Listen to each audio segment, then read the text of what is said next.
Buenas noches, yo, thank you so much. I know que somos poquitos, pero con mucho amor, right? Eso.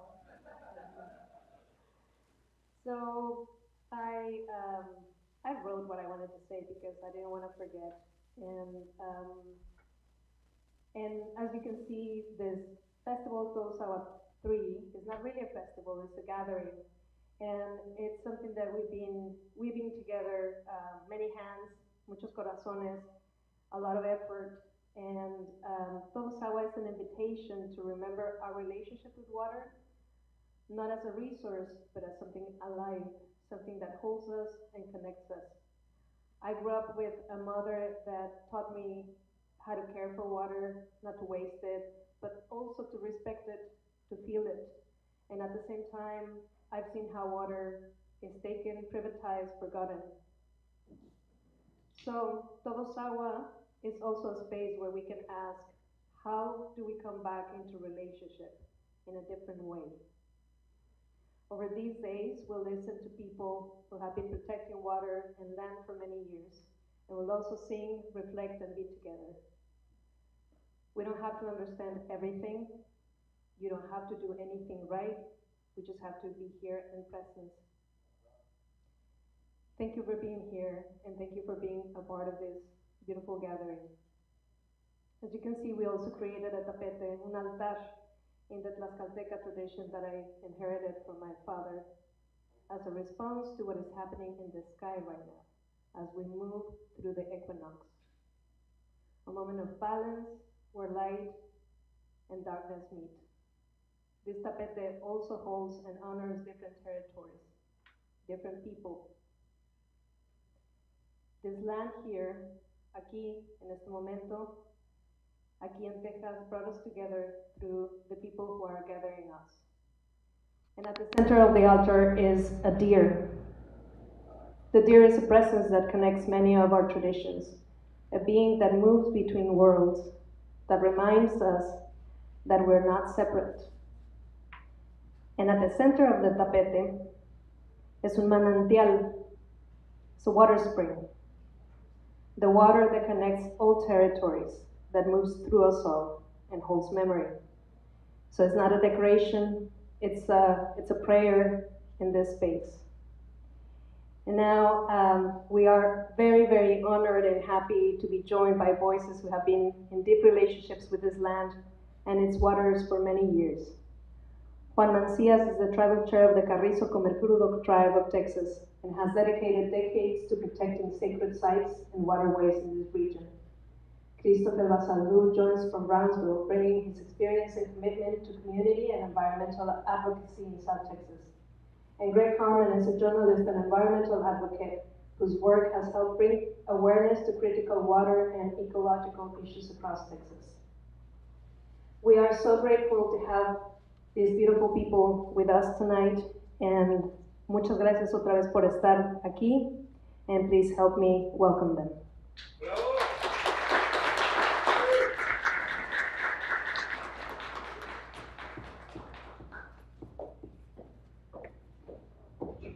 Thank you, so thank you everybody who is here tonight. It's a great reminder too, just as we have and we're going to be discussing through the course of the week, these colliding and collapsing and overlapping sort of crises. It's, you know, sometimes termed a polycrisis, or in some cases post-crisis, right? Global experience.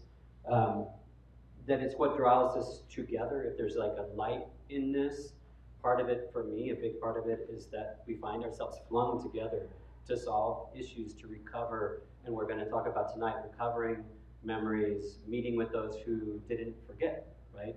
Other ways of being that allow us to move forward in a period of collapse. So I'm going to say a few words, a few thoughts. I'm going to pass it to my brother Christopher over here, and then Juan will kind of close out this panel before it goes back to into community. I think we're going to have some dialogue, and then back to Azul and Naomi. I think we'll have some poetry as well later.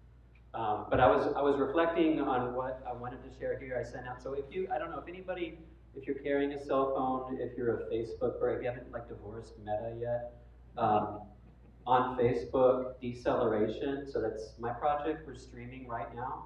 If you know people who would like to participate, who can't be here tonight, if you look on Deceleration on Facebook, DECELERATION, I had to choose a long word.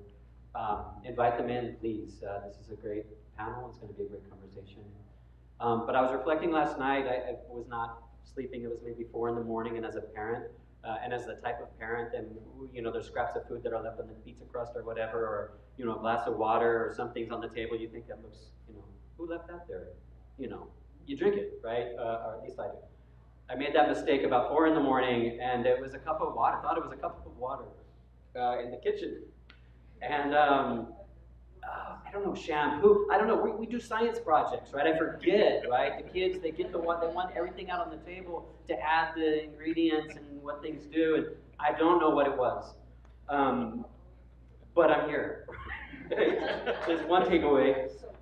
But it also told me when we think about water and we talk about water and we come together in a space like this, we're thinking oftentimes primarily of drinkable water.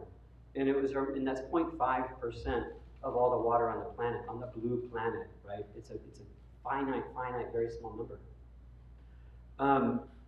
And how easy it is for what is drinkable to become undrinkable. And what we have in carrying in a period of these overlapping crises is a tremendous challenge, obligation, and a gift for each one of us in our lives to decide our relationship with water. And so I'm going to consult just a few little prompts I left for myself.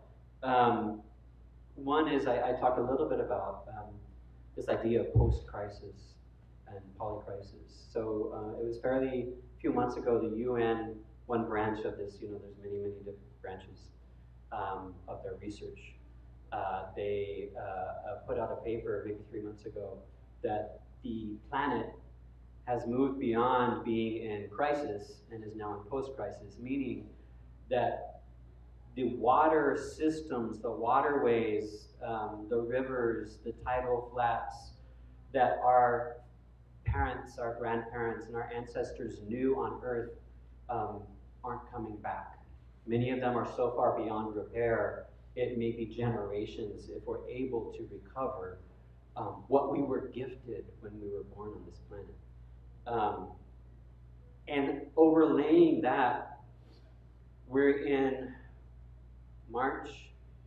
We have the largest heat dome ever tracked sitting on top of North America, breaking temperatures, like obliterating again, year after year. You're living this with me, so I'm not here to teach you about that. You've been living this too, right?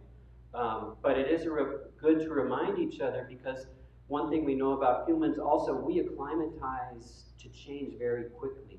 And there's been research into our memories, how we remember crisis, like ecological crisis and storms, like our winter storm here. Like probably our memories already are rewriting that. Hey, we got through that okay. But not all of us did. These heat waves that come through, like I as a journalist over a few decades now, I've worked in multiple states, and I meet these people kind of regularly. Well, they'll say, oh, I grew up, chewing the black tar off of the railroad track ties, and I'm fine. Knowing that chromium, copper, and arsenic is how they treat those railroad ties. And not everybody is fine, right? But we normalize things. Our newspaper, our TV station, when they report, watch them, when they talk about this heat dome, and the fact that we're approaching, we're up into the 90s, the temperature at the airport may be 90. Down here, it's going to be closer to 100, because the difference between the temperature and the shade in the greenery at the airport, where they report the temperature, is very different and down here.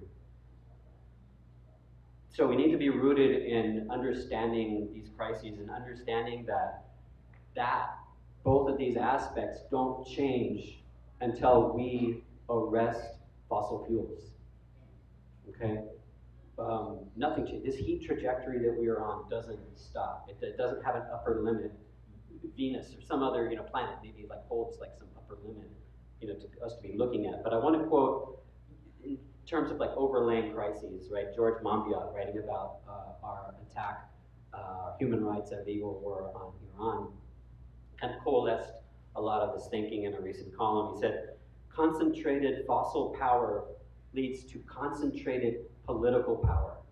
There's a reason that they're trying to crush alternative futures. There's a reason they're insisting on one complexion, one faith or ideology or whatever going forward. They can collapse it and make total power, right? When there's a myriad of paths forward, when we have renewable energy, when we have sustainable ways of farming, all the rest, we lose that. So Monbiot writes, had we been less dependent on fossil fuels, there might have been no President Trump, no President Putin, no Ayatollahs, no Prime Minister Netanyahu. Fossil fuels push the world to autocracy, overthrow our demand for them, and we overthrow much of the current tyranny. Greener, cleaner, cheaper, kinder, fairer, a beautiful world that we can still have. And so I just am so grateful for the invitation from Azul to come and to introduce and to create this opening panel for TODOS AGUA. Immediately, like I got the call and I was like, okay, that's it. This is who we need to have. And tomorrow we'll talk about our next panel, young people who are fighting and winning the war of data centers, AI data centers on our sacred springs, right? By deceleration, so my media project, I've been in San Antonio for about 20 years. I've been operating deceleration for 10 years now. This is our 10th year. We very specifically, myself, my partner and co-editor, Marisol Cortez, we specifically decided we're not a geopolitical media project. We're not a San Antonio media project. We're bioregional, which typically means watershed-based, right? So we think, when we think about what we're writing about, who we're writing for, it starts in the headwaters. It starts in these sacred sites, and it flows to the coast. But in San Antonio, the frustration that I've had as a journalist here is that until fairly recently, some of these conflicts and contests we've had with power, let's take Valero for instance. It was just a few years ago, the Butterfly Festival in San Antonio, Texas was underwritten by Valero. When I went to the Confluence Park Festival for Nature, for precious biodiversity, they had a Valero media team, filming people, talking to people, presenting.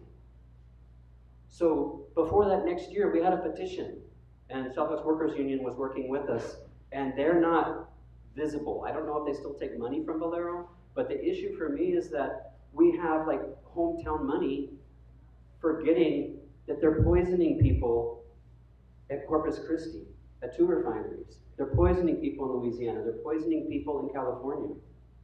They're killing the planet. They lobbied against a climate action plan that we could have enacted, over 15 years ago. So I wanted to challenge that by thinking bioregionally, by inviting in. So tomorrow we're talking to these folks from San Marcos who are defending the waters there.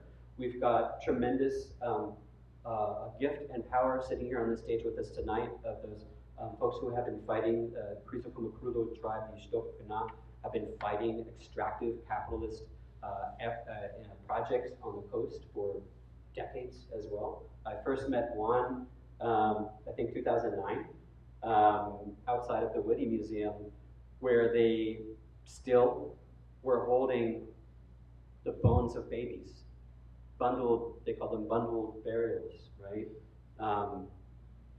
Ancestors in boxes. They let me in, a white journalist working then at the Current, and I saw the bones. Outside was Juan Mancias and a small group from the American Indian movement, I think, and maybe others. And we spoke and we amplified that story. And they're no longer, I'll say this, those bones are no longer held in the Whitty. Where they ended up is maybe another panel. But I do want to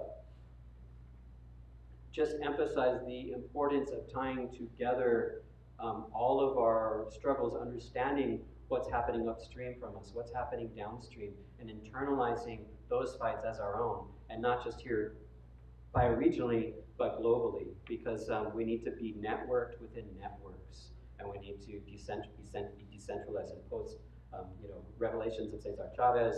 I've seen more people posting about the importance of that framing of the Zapatistas, right, a leaderless movement of people, and we need to continue to push because the surveillance state is real too. Couple more thoughts. I'll be finishing.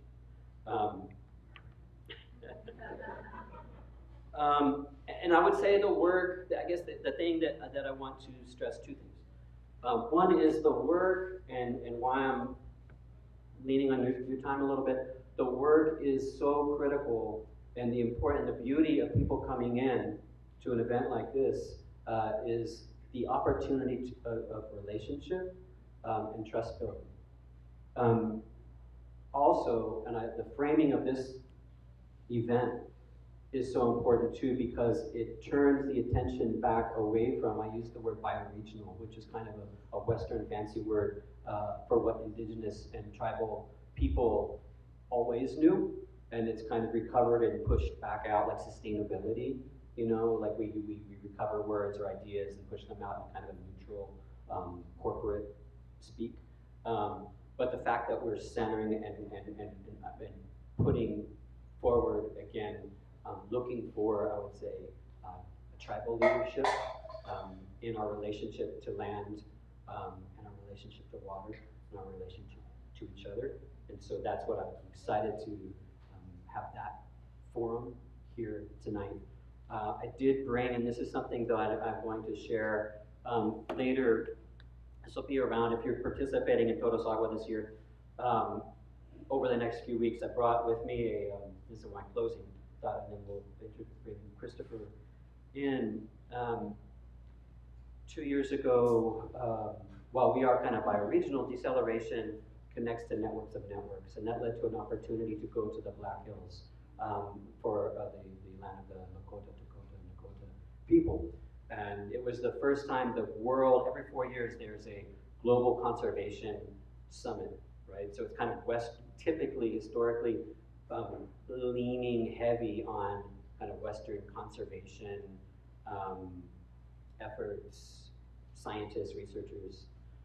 This was the first time that a tribal nation was hosting this global forum on global conservation.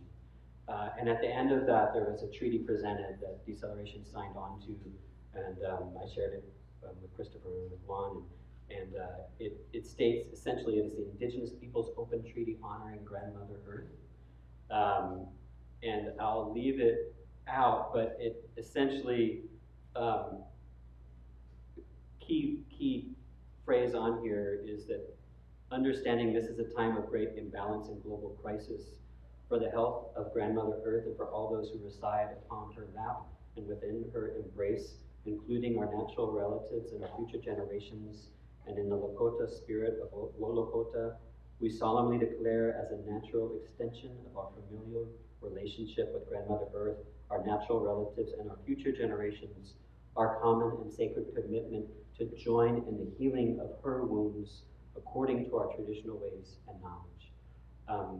It is ground floor, and what I heard that entire forum was the rest of our lives need to be about repair, relationship, and service to Mother Earth.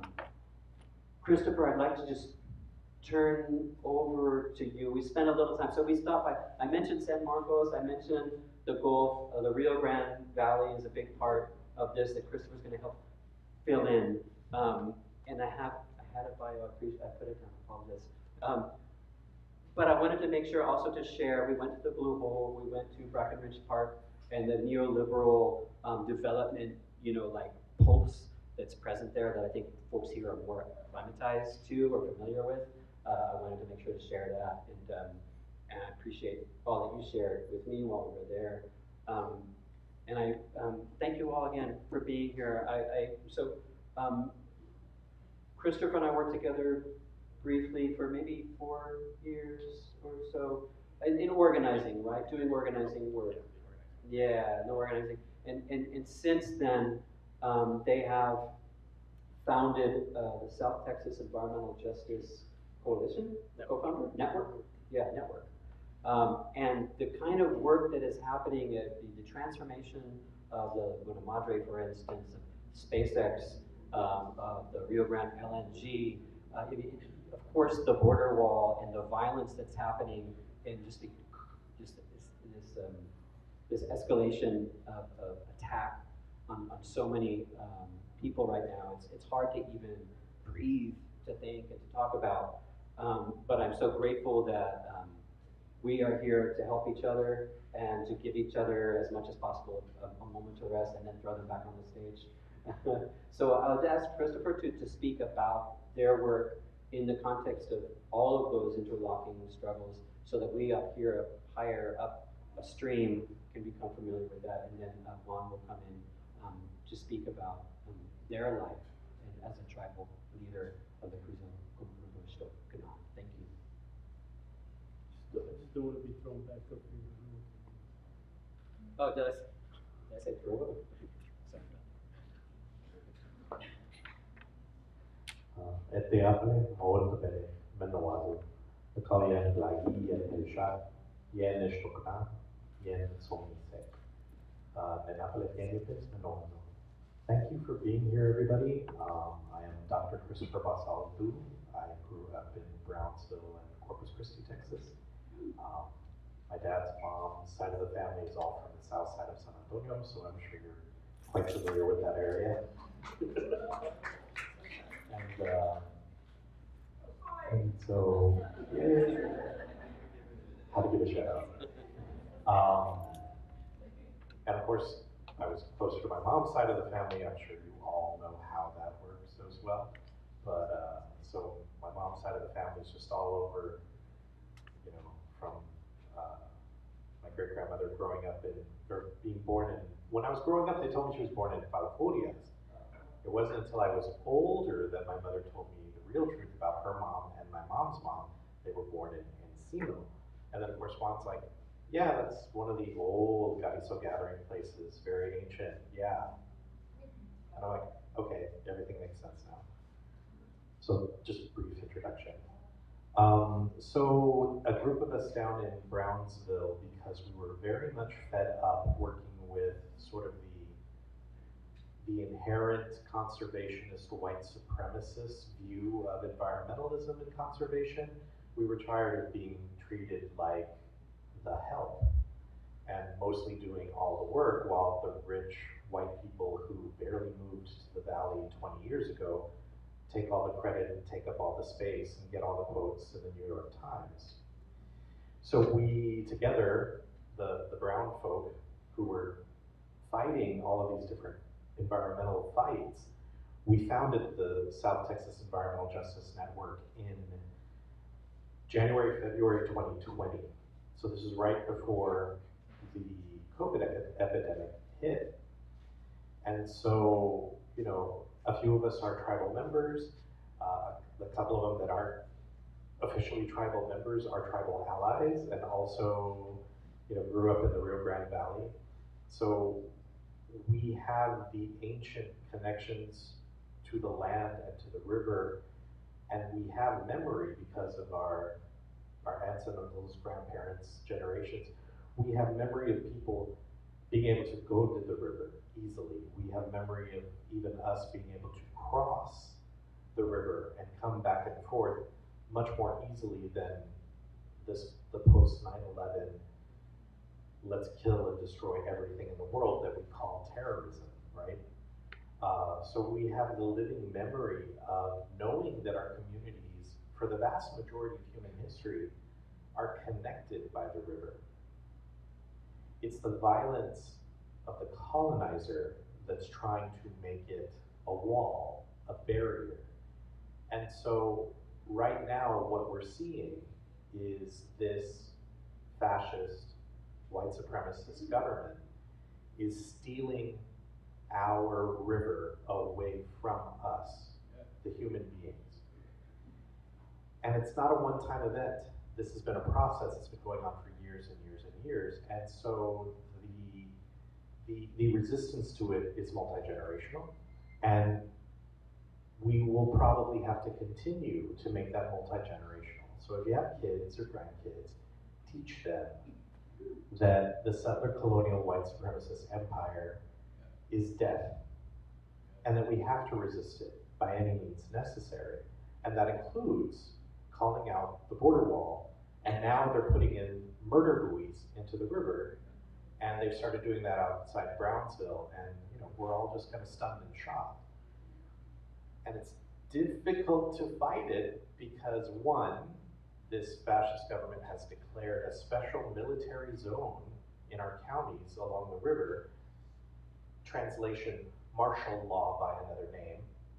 So we can't even get to the river now anymore without the risk of being accosted by either military or militarized migra forces, like that. So we're not allowed to be there. The area where they're putting the buoys is already behind the Obama wall, because do not think that that border wall isn't bipartisan. The wall, DHS, ICE, all of it is bipartisan.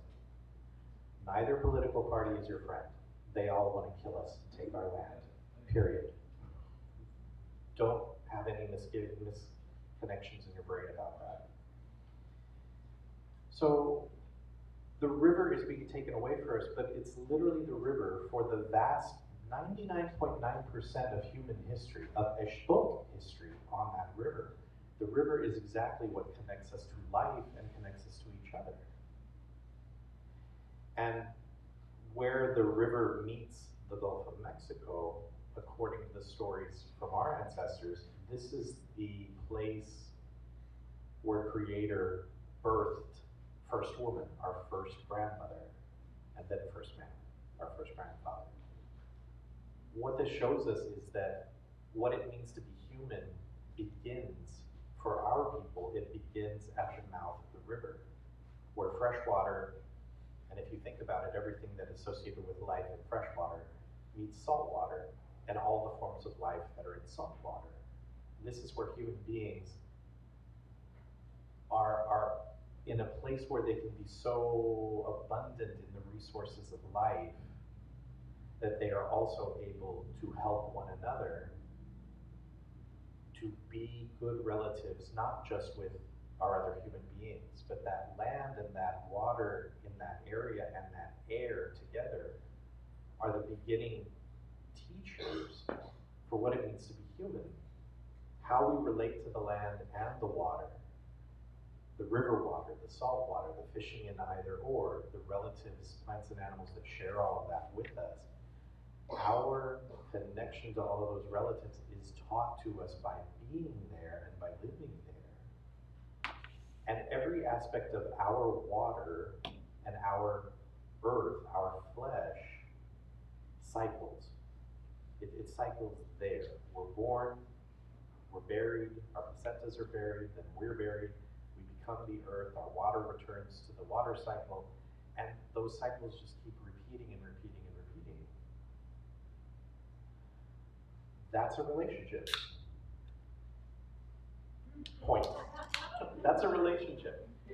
And it's all of those relationships connecting and that we learn about, live about, are taught about generation after generation. That's what makes us fully human. So what is it about this colonization that's so genocidal? It's not just that it's murdering children and murdering people.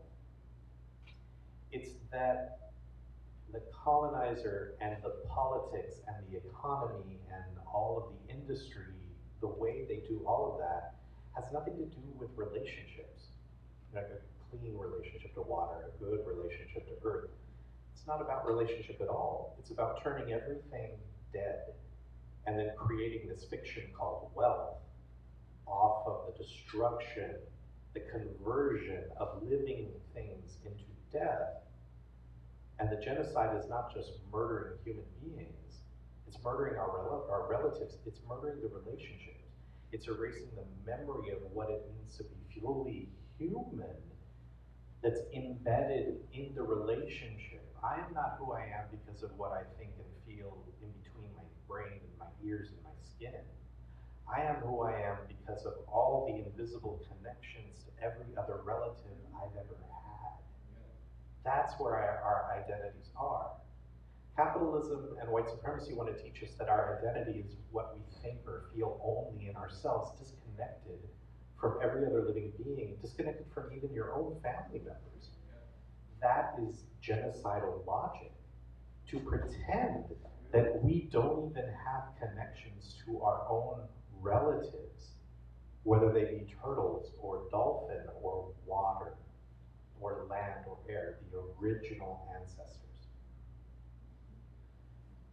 So we've gotten collectively in our comfort, and I'm guilty of this too, big time. I love my AC. I don't ever want to give my AC up. We've gotten so comfortable that we may not be fully aware and conscious how we are contributing to our own disconnection from the living world. And we've also been displaced so much. Look at our local economies. It's like we're told we have to go to school. It's genocidal schooling. They don't teach us anything about our relatives. We go to more school in order to get the better job or to get the higher wages or whatever. Doing what? We're supporting the exact economic and political systems that are killing the world, poisoning the water, destroying the land, and telling us that we need to be grateful for the opportunity. When all of our ancestors used to simply be with each other, live with each other, if everybody was hungry, then everybody was hungry.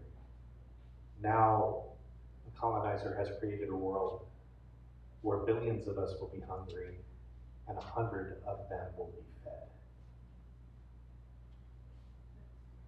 They forget their relationships. Our relationships used to include how to live and drink and be with each other on these lands, in our ancestral lands. Those relationships have been broken, and that is genocidal. And those are exactly the relationships we have to bring back. And I'll make it even smaller. How often do us forget to drink water and we just get very dehydrated? And all of a sudden it's like, we can't think, we can't process words, we can't even when we say water holds memory, it's literally that even our personal memories are not gonna function when we're low on water. Literally, that relationship with the first medicine, water, is what's keeping us alive, keeping us thinking, and keeping us reminding us how we're going to treat all of our relatives with respect. And that relationship, that respectful relationship, is what it means to be human, and it is in the original people of this land, this continent, this hemisphere. It's all of that that's being attacked every day from every angle since 1492. So I want to give you, those are like the backgrounds. And all of that is in the back of my head and my relatives and my comrades down in Brownsville as we're fighting. And what are we looking at? We're looking at the fossil fuel industry literally shoving fossil fuel projects down our throats, whether we want it or not. It's non-consensual. And by the way, none of these companies or regulators have ever consulted with the tribe. And so they're literally destroying sacred lands. They're lying about disturbing the burials of our ancestors. They are continuing to pretend that we don't exist in order to just make these things happen. Which is also genocide. Yeah, it's also genocide. Because when you pull up our ancestors that are at rest in Mother Earth, that is genocide. It's killing them again. And maybe the United Nations or the Nuremberg trials would not put that in the definition of genocide. Well, I'm sorry, but Europe is an expert in committing genocide, not in understanding the effects of genocide. Native people on Turtle Island are definitely experts in the effects of genocide. Not the only ones, I'm not going to say it's exclusive, but we're experts in what that means. It is not simply the destruction of individual human bodies that add up to a vast number. is the destruction of a people. So if you erase the knowledge of the people, of how to be relatives and respectful to one another, our bodies may be living and breathing, but the people have been killed. Again, our identities are not who we think we are. Our identities are the collective connection of the accumulation of all of the relationships that we've had, right? To kill a people would be to sever all of the connections between them, right? The European modern new definition of genocide is about the murdering of multiple individuals.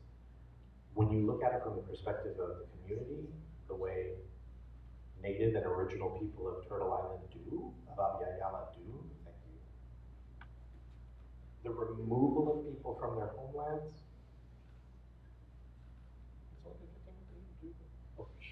The removal of people from their homelands is genocidal. The removal of children to force them into learning, okay, I gotta drop this bomb. Learning Christianity is a good thing, is genocidal. Yeah. Allegiance to the church, any church, is an echo of that genocide and continues what? It continues that we're not teaching our children and grandchildren the ways of our ancestors. And that goes for everything, all of our educational systems, even the college, our college degrees, everything. All of our educational systems are the genocidal systems that bring death and not life. So when we're remembering the water and fighting for the water, which is being destroyed by the fossil fuel companies, which is being overused by the data center companies, which is being poisoned by desalination or by plastics or petrochemicals, all of these things which we're fighting as best we can, we're literally, what the global white supremacist political economy called capitalism is doing is it's murdering our original mothers, the earth and the water. Anything that we can do to stop that, to resist it, to slow it down, is being a good grandchild to our original grandmothers. That is our responsibility. It should not be somebody's hobby. It is literally what it means for us to be human and to restore our humanity that has been stolen from us by capitalism, by the empire of the United States of America, by the empire of the United States of Mexico, which is also a European white supremacist colonial state that murders native people. Quit your allegiance to Mexico, quit your allegiance to America, quit your allegiance to capitalism, quit those allegiances. You are human first. And if you don't remember what that is, drink more water.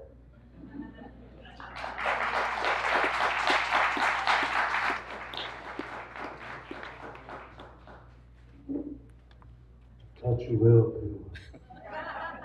And vine. And vine the Lord. And find the Lord, yeah. I think, yeah, that's a good point. I just want to give you a quick rundown on me so you'll know. I usually don't write stuff down, but I just did for today. I wanted to give you what, because I am not an activist. I refuse to be an activist. Because I am a protector of the land, of a people that are being genocidally forgotten, even by those who claim their indigeneity. We are a tribal people. We have a tribe. We know our lands. We know our teachings. So I will compromise any expectation, but I won't compromise our principles, our teachings.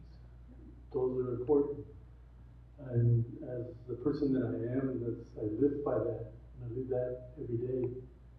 So one of the things, I just want to read real quick what I wrote so you'll know, because I usually don't write. But then I've got some points for you too that you might think, Juan, you're cussing, but I do cuss. He doesn't, but I do. But, I try not to. yeah, I'm honored to be here. Because, I mean, to be part of this, and I think Greg was one of the first guys to interview us when we came here. I was singing drum with a drum, and when he was working for the Current, and me, I'm still working for the tribe since 1980. When actually 1981, when my grandfather died, I became the person in charge. And I didn't want it for 4 years. It took me a long time. But I just want you to know that it's because of things that, of people who don't want it, when we were growing up, wanted the natives there. I was a native person growing up in Plainview, Texas. I was the first generation born away from the Rio Grande, but not from water.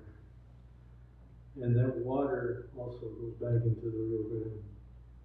But I'm connected to the stories that my grandmother and my grandfather used to tell. I would sit at that dinner table and listen to stories rather than to watch TV. And the only TV that I would watch is when my grandfather would sit down and watch Rawhide, because he was such a cowboy. He was a good cowboy. They were good cowboys. So was my dad. My grandfather worked for King's Ranch, and they were some of the best ranch hands. They're the ones who made cowboy famous. I'll tell you that much. Because I saw them on horses. I thought I was good on a horse. And then I thought I was good on a bull, and then I fell off a bull. I said, I'll do something else. But I just want you to know that I am not an activist. I'm a protector. And I'll protect that which I believe in, and I'll protect my family. And my family is part of that tribe, part of that, and I hate the word tribe because there's not a better word. We call it Iwayahe, a gathering story, which means of people. And for a long time, I didn't like my given name by my grandma, which was Yanawi Skepani, which means I stand alone. But then I started, hanging out with the Kickapoos, and the Kickapoos called me warrior that stands alone. So I believe in these things. I was the person who said I will be the director for the American Indian Movement in 1998 when we first started the first chapter in Texas. I said I will do it for a year. I ended up doing it for 12 years. And then, of course, the tribe just took too much of my time, so I just became the co-director. And they took the chapter that I had started because I believed in quality of people, not in the quantity of people. Because you have a lot of people running around wanting to be American Indian Movement people saying, I'm indigenous. And I have to tell people, it's about the quality. It's about you really standing up for all the tribes and being there and not telling them how to live. Because we have different ways. We're intertribal. We are a pan-Indian group, and we have to be able to allow the tribe to be who they are. So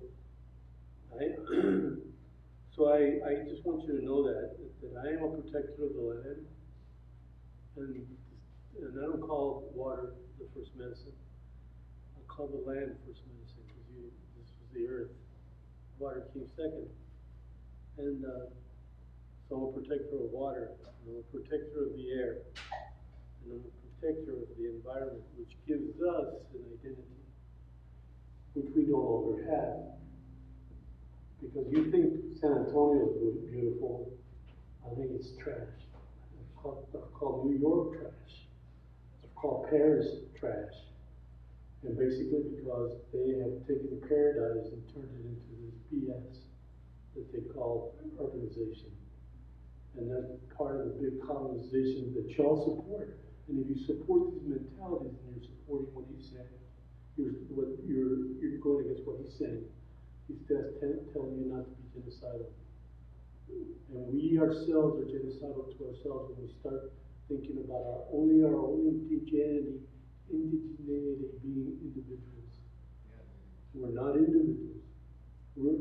I was taught that if I took care of the tribe, I was taking care of who's part of the tribe. But that makes us, that's the way we should all think. I even tell a lot of my relatives up north when they say, my brother here, Charles, my nephew here, Charles, who's Lakota. I've been on Hamblecha, I've been on those mountains, I've been in the Wolf Mountains, I've been in the Black Hills, and I've done Hamblecha. Hamblecha means, to cry for a vision. It's not a vision quest, it's crying for one. You might not have one, so you have to cry harder. And here we call them pamayas, looking into oneself. That's what we call ours.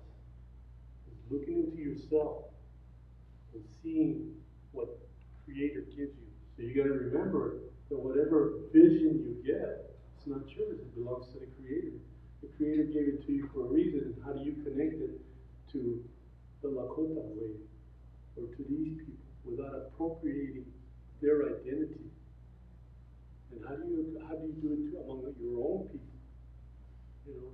Bringing them back together. We've all had these visions which is misinterpreted because we don't see the prophecies in our Bibles that we do have. We don't have a religion, we have a life way. And you see them in the Seminole Canyon, in the paintings, where they say, here's the coming of the white man that everybody calls the white man's, the white shaman camel. And that was the coming of the white man. That's all it is. It makes this white man stand in front of all of us, like they speak for us. How many of your forefathers, if you don't have any Euro-Anglo blood, were represented in the writing of the Constitution, either the federal Constitution or this one? How many? Think about it. Not ours. You have no representation. And the acts that they continue to do, we continue to support a constitution that really doesn't speak for us because they can change it at any time. There's a no protest law in Texas. How many of y'all stood up against that no protest law? We were in the Congress while they were voting on it, and I was singing my songs, telling these people, no, you don't represent me. You can't speak for me. You can't tell me I cannot, go there to Camp Cool on top of one of these pipelines. You can't tell me I can't go Camp Cool inside one of these things or tie myself to it. You can't tell me that. But now everybody's afraid because, you might have to pay $10,000 and, have a third-degree felony. It's their law. It's not our law. It's not based on nature. It's based on canon law, actually. Someone, he's a theologian, he can explain that better. I can tell you about tribal law. And tribal law is the rights of nature, and we're part of that. One of the saddest things that I heard this past week was, we're in the Texas Supreme Court right now, in a deliberation, listening to a judge say that this manifests the idea, and I don't think the words, he said, this manifests the idea that we do have dominion from the core of the earth into space. And I'm going, what the hell are you fucking talking about? I mean, it's ridiculous. And our lawyer just sat there and accepted it because a lot of our attorneys are very colonized in their way of thinking, in that tribal manner, that law school mentality that comes from UT or from Texas Tech or from one of these universities that are from here. And what do? We support those schools, don't we? Those land grant schools. So I give you an option on that. I tell you, we want to create our own Native American school. First one in Texas. And that's what we're working at. And we're doing this by doing these kind of classes. I've got one of the books that I've written up there, it's a small one, but I've got two books. One of them's a case study. That case study is about what he was talking about, and he was talking about relationships. And I call it relational restoration. And that's understanding that we do have, through our creation story, a relationship with everything around us, because they took a part of each of those things and gave it to them. Thank you. Well, one of them is this one's from Miriam Espinosa Dulanto. She's Peruvian, but she talks about the Rio Bravo. And the other one's mine, and that one's called, so your grandma's an Indian, but you don't like controversy. My next book is called, so you're an empath, but you can't feel my ancestors. Some people breathing on that one. Simply devastating. Yeah, very devastating. So one of the things, and I do believe that if we're going to heal, we have to learn to laugh at the same time, because we've allowed ourselves to become more like them. And we live this so-called Generican dream. It's not American, it's Generican. You know, they're generic. Everybody, this is the United States of Generica. Sometimes I call it the United States of plantations, because it's a plantation. If you don't feel that you're the links of the chains on your back when you go to work every morning from 8 to 5, come home, barely have enough time to watch the news, and then you have to go to sleep and start all over again the next day, and just looking forward to TGIF, right? We live by their calendar. But you should look at the teachings that we're starting to put out there. One of them's on YouTube. It's called Teachings of the Hands, and how they've made us all very, very segmented to who we are. And they did it by surveying. See, the land didn't know that it was supposed to be surveyed. The river didn't know that it was a border. But yet, they are. And why are they? Why do these Euro-Anglo people who came here have a right and take our rights away, take our fishing rights away, take away our hunting rights away, and steal the land? See, I wore this on purpose. You see? No one's illegal and stolen land. Well, there's something missing in that. The people that stole the land, they're the freaking illegals. And it's time that we start looking at this from that perspective, because we have to change our own narrative to be able to understand that they don't understand. And we're becoming them. And that's where it's got to stop. And actually, you know what? You're already in a revolution, you don't even know, and that scares you. Just the words about what he was saying. You know, that's part of the revolution, is changing the narrative and becoming the people that we really truly should be, and accepting the fact that this is the land that we call Somisek. Don't substitute it and don't appropriate the land. Don't take the identity away, because I also protect that. People don't like it because there are mission Indians that were brought in. Our children were being stolen and taken back to Mexico City, taught Nahuatl, taught Spanish, and taught Catholicism, and then brought back as interpreters. That's what's happened to you right now. You gotta let go of that kind of stuff. And really find out who your people are. I come from a large family on one side. Mama Reyes, Herrera, Pérez, Leal, and well, Reyes twice. My grandfather, my mom's grandfather was a Reyes, and also a Valenzuela on that side. I can go back to almost the starting of history. You know, on my dad's side, I'm a Ramirez, what's the other? Cavazos. Paso de Cano, hermoso. I like that. I like that. But the thing is that if we don't start looking at ourselves and understanding our history, now on my grandmother's side, I'm also a Cano, you know. But why was that happening? Why would that happen? But they were like fourth and fifth cousins. And they knew who they were. And my grandmother's, and I live by 3 prime directives for our people. One of them is what my grandmother always said: know your people. Know your people.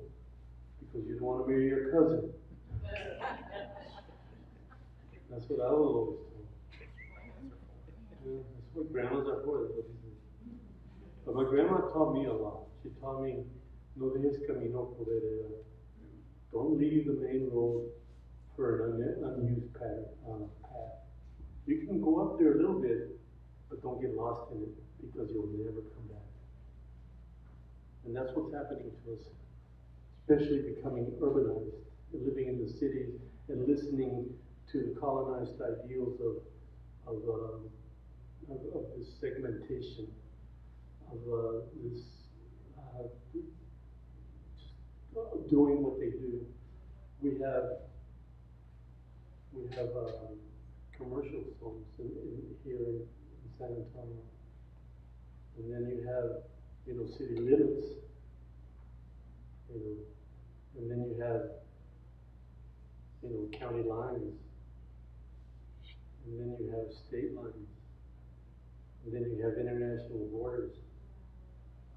You see how far they can stretch it to where they can start defining what they do? I mean, that fool, that orange fool that's up there saying what he said, saying, well, we're going to call it the Gulf of America. He didn't even in his head understand that all of this is the Americas. You know? And that's why, how many of y'all watched the Bed Bunny Bowl? The Bed Bunny Bowl. They said some football team showed up to play. So, I thought it's good to see that he brings that out for a closing and lets everybody know. Venezuela, and then Venezuela, I went to watch the baseball game. Venezuela beat the United States 3-2. So, I'm sorry, I'm a jock. I grew up there. And I love baseball. But the thing was, you know, to see those things happening, even when Cuba came to play in the United States, they were playing the Yankees. They brought their all-stars, and they beat the Yankees. I said, damn, that's good.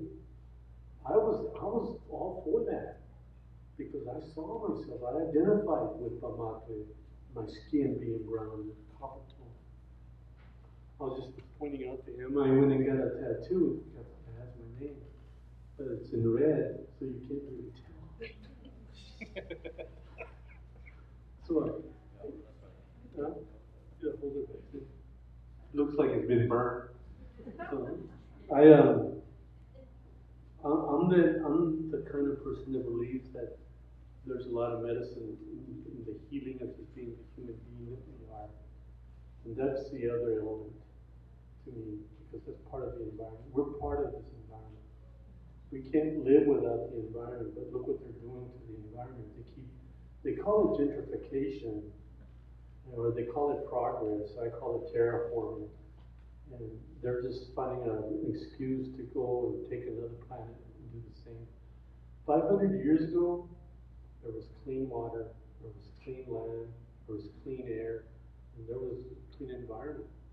Nothing here was invasive. Now everything's invasive. Sorry.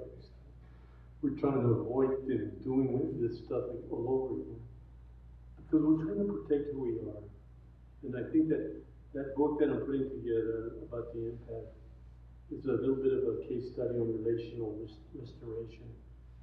It's included in there, and also a new word that I'm calling, you know, secular genericism. Secular genericism is the fact that they with their religion, forgive themselves for any wrongdoing that they do. So it's okay to tear up the land. It's okay to put children and watch them die in detention centers. It's okay to take little girls and do whatever they want to with them because they are forgiven for that. All they have to say, Jesus is my Savior. And that's not right because you shouldn't be blaming a man who really tried hard to take care of his people. And they do that. And that's what's happening with this whole thing with Israel. Did you know that in 1990, Netanyahu was already talking about that the United States would become the slaves of the Jewish people? And guess what? What's happening? The Jewish people or the state of Israel? No, the state of Israel. Sorry, state of Israel. There we go again. This point. Apples, oranges, but bananas,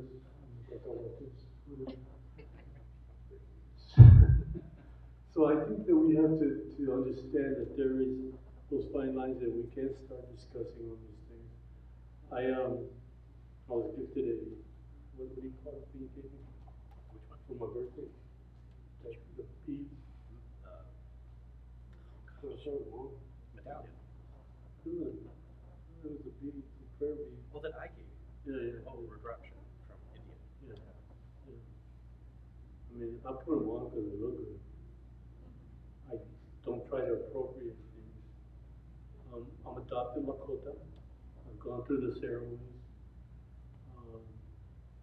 So I sing those songs. I mean, also because I love the songs, I love the singing, I love the dancing, I love the drum beat. I think the Lakota, the northern drums have a higher frequency in their songs and they make you feel like, okay, let's go. Come on, Custer. Bring your ass on. So I think it's important for us to understand that those things are happening in our lives and whether we like that. There's a lot more history to my people. You know, we weren't even talking about the matanzas that happened.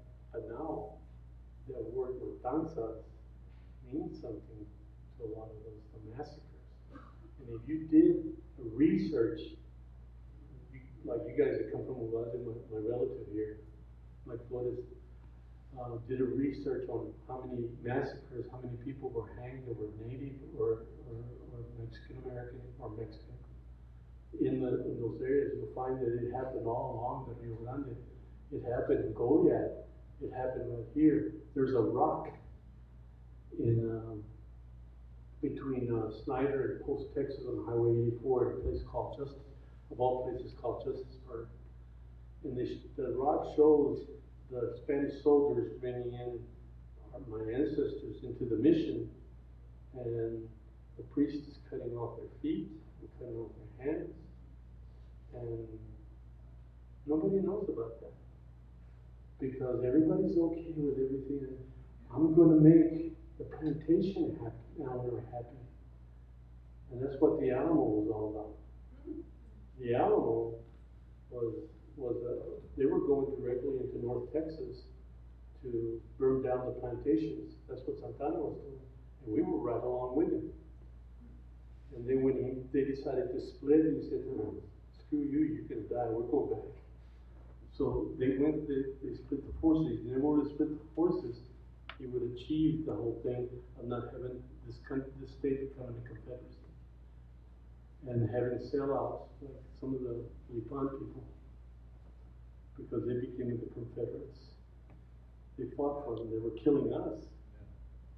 And I have a hard time with that.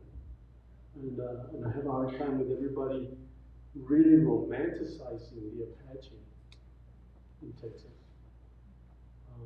When they put us down, like we never existed. But we were good people. We were friendly people until they started taking our stuff.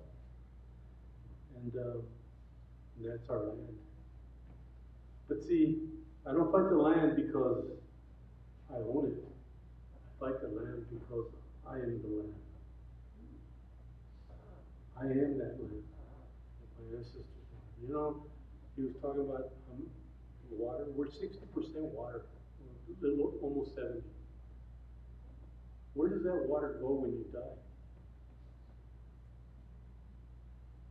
Does it go up into Mars so that Elon Musk can go get it? Does it go out into outer space so Elon can go get it? So he can go set up another data processing center up there somewhere? Send some more, satellites? Your body, it decays. Where does it go? Does it go to Mars again or to the moon? No, you become part of this earth, just like your ancestors. What happens to the gas that you are?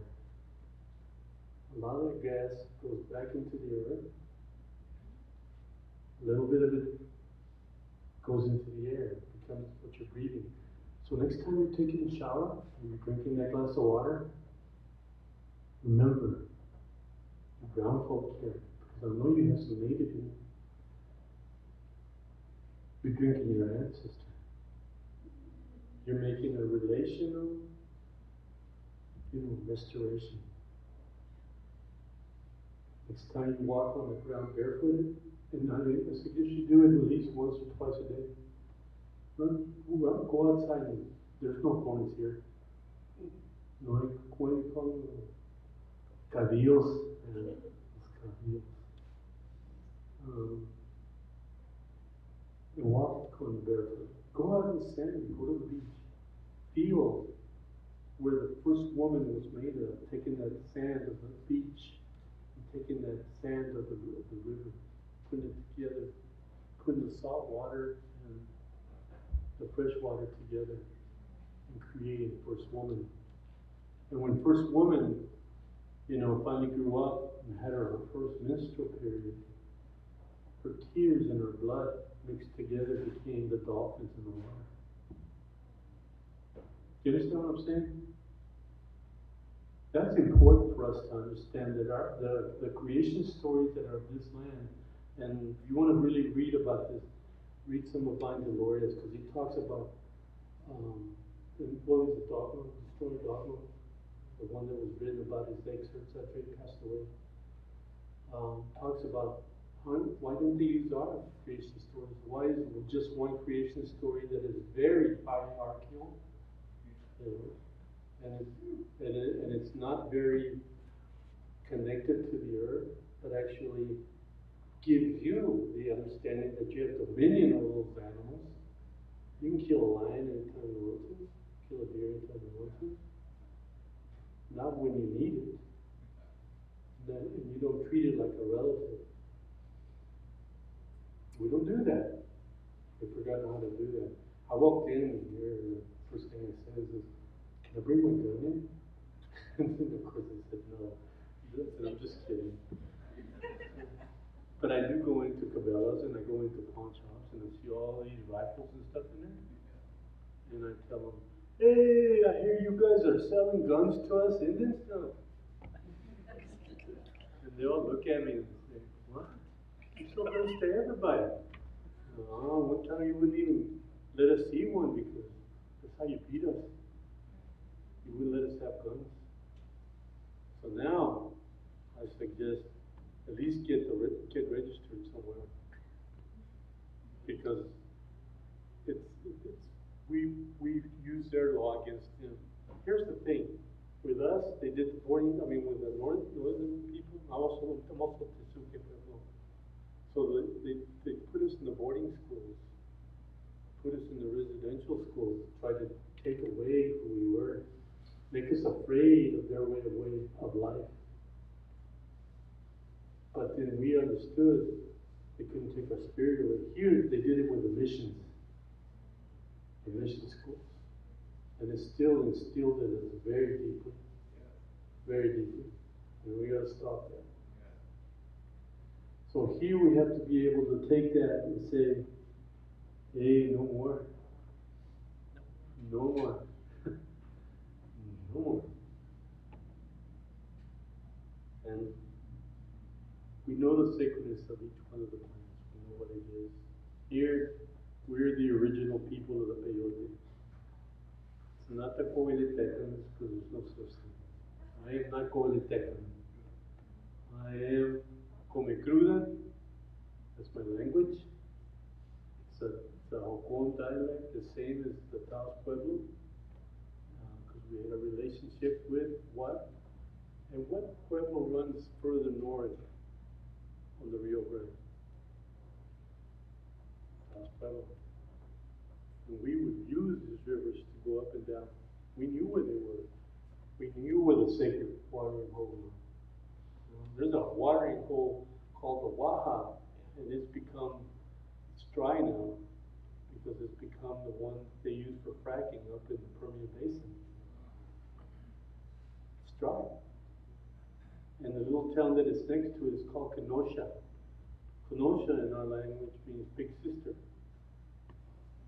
Toyaville, this is actually Toya. Toya means a watering hole. And it's in, what is it, bar? Belmarais. And you can go in there and the little fish will eat the dead skin off your body. Gotta feed the relatives. You gotta feed the relatives. One way or the other. We become poop, fish poop. See, I only used cuss word one time, I'm sorry. You guys forgive me, but I try to be very professional. But you can see it, but I don't have my pants on or my socks. I wear my shorts all the time, because that's the way we were. It's hot. Yeah. Damn. Getting hotter. Yeah, except when you walk in here, it's cold. Then you wonder how you get your sweats on.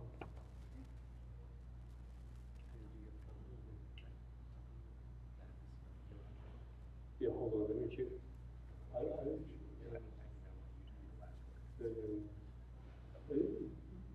The whole thing here is that we have to recognize the fact that even next decade, and Schumelberger and ET, Energy Transfer Partners, who is responsible for wanting to build one of the largest pipelines for water to run, for gas also. They're saying water, but I mean, they're saying gas, it is a gas line to feed the data processing center in Arizona. It's got to go through the state of New Mexico.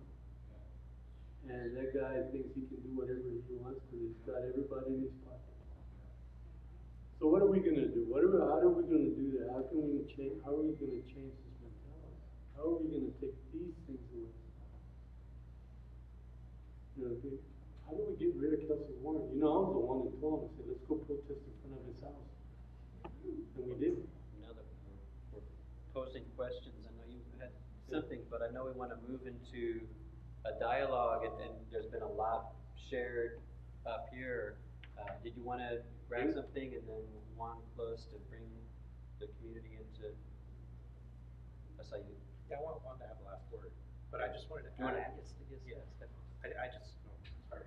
I want Juan to have the last word, but I just wanted to add something that I forgot back in the water problems we're having in the Rio Grande Valley. I did not talk enough smack about Elon Musk, the moron. I was thinking that too. Right, the moron, possibly most likely child raping moron who is the Nazi transphobe trying to take over the world. Yeah. So SpaceX is just taking and grabbing anything it can. It's grabbing land left and right from our sacred area near the mouth of the river. Boca Chica Beach, I mean, everybody in the valley has their connection to Boca Chica Beach, and they say, oh, we've been going there for generations. Well, if you take the Carrizo perspective, we've been going there for 50,000 years. And in the space of 3 or 4 short years, this Nazi billionaire transphobe has been able to steal it away, and he's building this apartheid white supremacy colony so he can continue to build this racist empire of his. He doesn't give a crap about Mars. He's not going to Mars. He's using those lies to convince everybody to give him money and convince the government to steal our taxes to give to him so that he can build his empire. That's all he's doing. Again, no consultation with the tribe or tribal leadership. Back to the water. So while the government is declaring the area under martial law and building a wall everywhere else, Elon is making sure that there's a carve out, that they don't build the wall because they want to build their new houses for all of the white supremacist techno brats, that they get to have houses deliberately on the banks of the river in this area, this wildlife refuge that has remained beautiful until Elon started bulldozing it just a couple of years ago. Blowing up rockets. Yeah, and blowing up rockets. So this gets me to the detail I forgot to tell you when I was talking, so forgive the interruption. Every launch of that stupid rocket consumes 500,000 gallons of potable water each launch. 500,000 gallons. And this idiot wants to launch like every day. Right now there's a license that the stupid government gave him a license to launch 25 times a year. That went up from 5 times a year.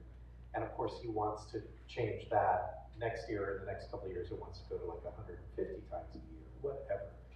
The point is, piece by piece, he's taking more and more of the water, the land, and for what? The people out there, they voted, 200 people voted on their little, can we make a city? And the stupid Cameron County Commission Court and judge allowed the election to happen. Just idiots. But this is the ongoing colonization. Remember, the colonization and genocide of Native people and Native land has never stopped. They don't even teach us about it in school, in history, but it's never stopped. It's not something that's a thing of the past. It's never stopped. It's going on right now, and if you want to see it live, go to Boca Chica Beach. Yeah. Thank you. And I would tag on to that for a climate impact, and you're correct, that they came in, we're just going to test a small Falcon rocket, we're going to do it a few times a year. Ultimately, the plan is to move the amount of material they would have to take to Mars is a massive amount in multiple launches a day. And we have you go to deceleration.news, you'll find a story about what does that do to the climate that's incredibly dead, basically eliminates, a habitable planet. I mean, we're already teetering, right? But I do want to transition. We're going to let Juan close out. I think you had a poem you wanted to share. Yeah. And then we're going to have time with community, and then come back to us and allow everybody to a safe drive home. First, I want you to know that all of this is predestined. We've been foretold, forewarned about it. It's in the paintings in Seminole Canyon. It's in the paintings in Chumla. It's in other paintings all along through the middle of Texas, just like I told you about the rock. All of it, and it comes from my people, and you can only interpret it with our language. There's no other language that can interpret it. They can try, but it doesn't mean that they know what they're talking about. So what's happening there, they're talking about, you'll see the rockets. You can see the rockets and all of that. But it's not just SpaceX. SpaceX just happens to have the richest dumbass in the world. And you can call him a moron, and he's a dumbass because he doesn't know anything about science. He just wants more money. And and then of course the other one is in Van Horn. If you don't know that, it's called Blue Origins. And there's one more, right in the middle of Midland, Texas. And so you guys have to understand that these testings of these things are really, really occurring. And we need to be able to say, we want clean water. We don't have to pay $1 or 98 cents for a bottle of water. Why are we having to pay for it? I mean, this capitalism has made it into what is happening, and that's what's going to happen with these rocket ships. But you got to also, here's the ultimate thought for you. How many of you guys are going to get to go on a ship to another world? Think about it. Not even your grandchildren. They do have an indentured servant program, I think, that they're planning to. More chains. Rumors. Yeah. Give us a poem. Huh? Give us a poem. Oh, I'll give you a poem. This poem is, I wrote several years ago, a long time ago. I was trying to make sense of my own growing up as a child. I'm gonna say it in Spanish because it sounds better in Spanish. If I have to translate it, I'll do my best. I'll do it afterwards. De la casa por mañana, el escudo de engaña, subiendo a la troca, en el piso frío y metal, acuesto mi cabeza para el viaje a las labores de mi creencia, días por día, en vez 6 días por semana, trabajando surco a surco con la clásica de mi transistor, en los transistors we used. Soles tan calientes, rogándole a las nubes que se acerquen al alba.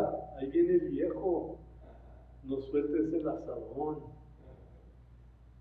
Ay, ese viejo cabrón. Todavía los sueños donde menos, dando menos y menos.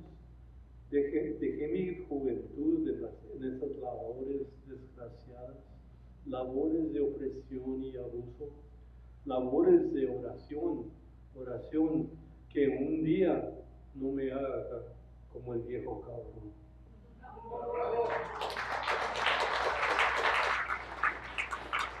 And I think that that's important to understand that we don't need to be like them. We have to change the system. And we can only change the system by saying, hey, we want representation. We don't want to be taxed either. Screw you all. I like my land. That's all. Do you want to? Yeah. I'll move this microphone. Okay, thank you.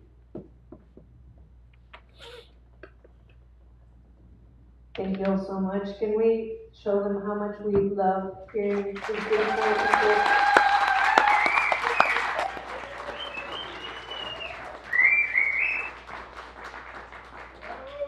And now, this microphone is welcome for any of us who have questions, comments, agradecimiento to come and speak to just for everyone.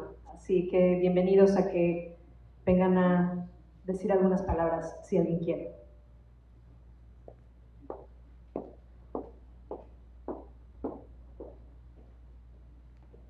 Oh, we're gonna answer questions. You gotta have a question. Are we getting shy? O prefieren, do you prefer me to move? I mean, I could try to move the Take mic this, to grab you. this, I'll bring it. Mi abuela decía que tener vergüenza es que te pesquen robando. Eso.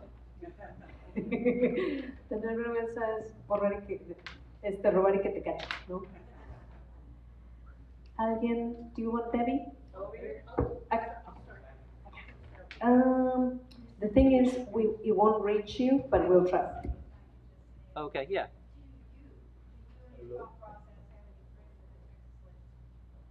Do you have any friends in the Texas legislation? For me, Texas elected representatives. I don't think anybody in the legislation likes me. I call them out. I call out Cuellar. I called out Vicente. I even called out Castro here because of the lack of tenacity or the lack of huevos. So because they won't stand up for the people like they say they are. You need to have some of those people stand up for you. We don't have any friends in the Texas legislature. I would say, as a Carrizo tribal member down in Brownsville in Cameron County, instead, our state, for the state legislature, Erin Gomez introduced many bills that were given to her by the SpaceX lobby in order to basically give all political power to SpaceX, their little city, their fake city called Starbase. Well, all of it is run by Elon Musk by fiat, And when we, meaning South Texas CJ Network and the tribe, fought some of those bills in the last legislative session, we actually killed a few of them. And then it gets reintroduced by the senator down there, Adam Hinojosa, who's also bought out completely by Elon. So our state senator down there and our representative, state representative, are actively crafting legislation, most likely model legislation that has been written by the SpaceX lobby. SpaceX has at least 2 lobbying offices in Austin, one across the street from the Capitol, one across the street from the governor's mansion. And I'm pretty sure that they opened up another one, I just haven't checked in on it. They probably have a lobbying office like out front of the Texas Supreme Court. They didn't turn my mic on. But I think that also the whole fact is that we stood up in the Capitol and yelled at them for being fools. Yeah. And voting, and your Democrats, but I don't know what a moderate Democrat or a moderate Republican is. They just can't make up their minds. And they're wishy-washy just like the governor is, and the orange guy. So I think that, I mean, I know I don't have any, because I call them a lot. I just seen a bunch of notes to Ted Cruz and to John Cornyn, and they should be always left out. Cornyn was one time portrayed as the Indian killer because he shut down the 2 casinos in El Paso and the elevator was shot. And that's, and people are voting for these guys. You guys are voting for them. It's like, geez, get them out of there. Or get somebody else to get more people to vote. It's needed. Here's Debbie. Hi, I have a question for you, Mr. Mancias. I've watched your work and I've seen the way that you can bring people to come and fight for things. And I've struggled as an organizer because sometimes when we are organizing things that are important to all of us, we're able to get more white allies that believe as we do to come support us in our own people. And that makes me so upset because we all need to come together. I'm grateful for the people that come and stand beside us and fight for the rights of the water and the river and the trees to not all be cut down. But is there something that you've learned in your years of organizing that has bridged that gap or brought more of us that have been for generations taught to sit and be quiet and be seen and not heard? I think, yeah, just advice for all of us. I think that sometimes when you're doing the organizing, I think it's time to stop organizing.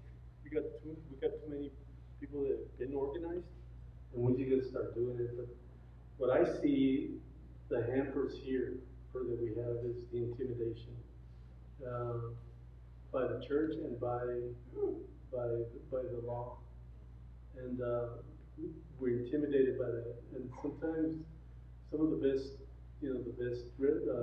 changers and organizers are put in jail for a long time. Look at what happened to Mandela and all those things. I'm not saying that they're great. I'm saying that they had the initiative to do that. But that's what I see the most, is that the religion and the intimidation and instilled over the years. We are brainwashed, and you have to understand that. You have to, and I don't care what color you are. I don't care. It's the attitude that you have to stop.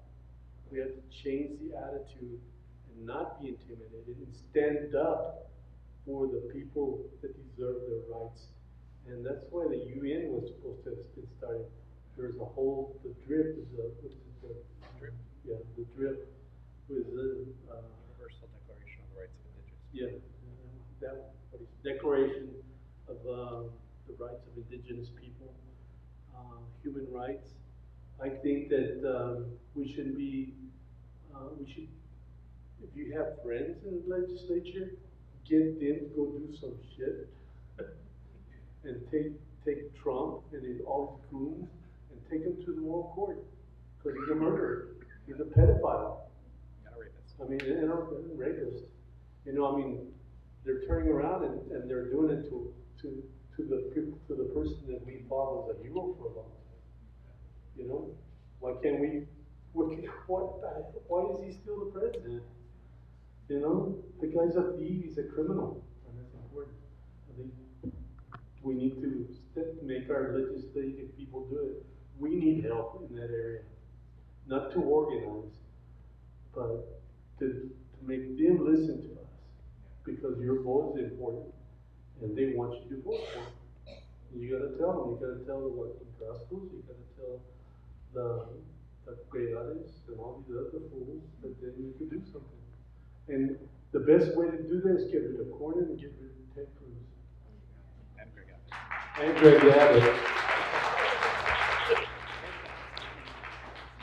Don't be intimidated. Don't be afraid. Another question. Hey, when I think about like the shitty situation we're in, I am like, how the hell do we win? Like, and you mentioned like we need, or like you care about like the quality of people involved in things and like quantity, and I'm thinking like I want both. Like I want both quality and I want quantity. Like I maybe other folks see something, but I don't see things changing without both of those. Something I learned from some comrades up in Minnesota was like this idea of flashpoints, where like moments are sort of brought into resolution of like, oh shit, this matters to a mass number of people. Like they just are just shooting civilians now. Or like things that kind of just put it into the picture for mass numbers of people. But in those moments, if we're able to like already be prepared for those things as they come up, we're able to act on them more effectively. Do y'all see any sort of like slow rolling thing that is like, okay, this is just building up to a point that we should be organizing around or preparing for? Because like maybe this will get a bunch of people activated and we should be prepared for that. Or Create a cascade. yeah. And or maybe you think about it differently. Like I'm interested in all. Yeah.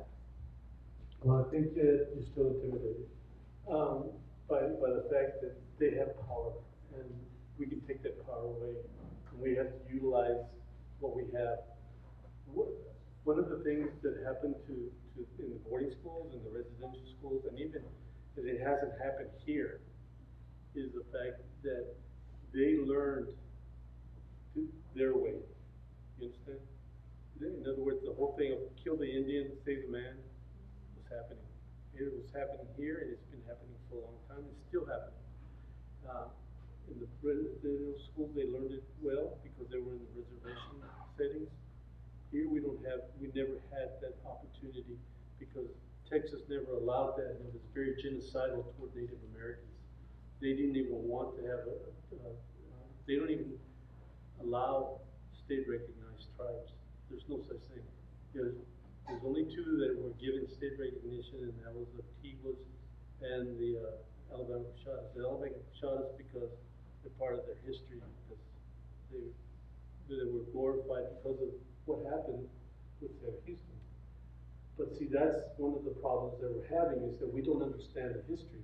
And if you look at the American Indian movement and what happened in 1973, they just stood up for wounded Indians. They just went out there with their guns and set up. I mean, sooner or later, something like that's I'm willing to do it already. I've already staked down. I'm ready to die. I have no problem with it, because we have land that they want to pass pipelines through. They're going to do it on my dead body. I'm going to make those lands sacred one way or the other. I'll die right there in those lands, so people can understand how sacred this is to us. And I think you don't know that you yourself are that altar that was made there. You're sacred. And our people are sacred. Our ancestors shouldn't be bothered. Go try to dig up Sam Houston's grave. Dig up Davy Crockett and see what they do to you. You know, that's what I'm saying. I mean, it's very simple. It's not just, you know, waiting for it to happen. We know it's gonna happen. I've been at line 3, I've been at line 5.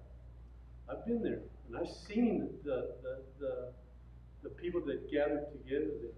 But it's not people that are the same mind, because they don't understand the tribal setting. They understand having an indigenous identity, not any further than that. We have to understand that those are relatives that are buried there. And if we haven't made the connection and made it to all of y'all, that you're on my people's land right now, and that you're tearing it up with this gentrification and this terraforming, then somebody's intimidated you. I've stood face to face with cops. Just telling you. One of the thoughts that I had also is, I listen to a lot of podcasts, and one of my favorite podcasts has had Palestinian and Palestinian American voices on it. And one of the criticisms that came through anonymously, but a Palestinian person in Gaza was communicating because they were friends with the podcast host, and said something that's really struck me over the last year, and was that people in Gaza think that Americans, not everybody, I'm not talking about Juan, I'm not talking about a lot of tribal leadership or anything, but that American people in general organize like they're writing a script. Like they want to know the outcome, they want to know the happy ending, they want to do all of that. We can't organize, that's not real organizing. And then the podcaster was relaying, you have to organize, we have to organize the way people in Gaza organize. And that is, even if the Israelis are gonna murder you tomorrow, you still plant the garden today. So this resistance, it's been native resistance. This is part of the history that you get brainwashed in American education.